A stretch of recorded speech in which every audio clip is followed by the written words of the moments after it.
खानपुर महर में खबर आहे अवां ताईं पहुचाए पिया। अब्दुल वहीद गडाणी की रिपोर्ट मुताबिक खानपुर महर में जमायत इस्लामी अल खिदमत फाउंडेशन जिला घोटकी पारां 300 के लगभग बरसात मुतासिर हारन में बिजु खाद दवाओं विराई वो। तफ़सील मूजिब मीरपुर माथेली जलफता टाउन में जमायत इस्लामी अल खिदमत फाउंडेशन पारां बरसात मुतासिर 300 हारन में कणक जो बिजु खाद दवाओं तक़सीम करण की तकरीब मुनक़िद कई वई।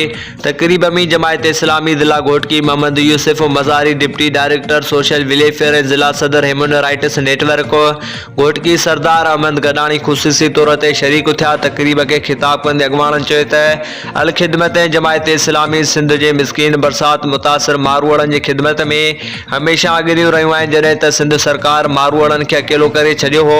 हिन वक्त भी बरसात मुतासिरन में पकल खादो राशन तक़सीम कयो होसीं ऐं हाणे भी मिसकिन बेपहचो हारन के बिजु खाद दवाऊं फराहम कयूं पिया। जीअं त उहे मिसकिन हाल सबब पंहिंजूं ज़मीनूं गैराबाद करण बजाय वक्त ते पंहिंजो फसल पोखे सघनि।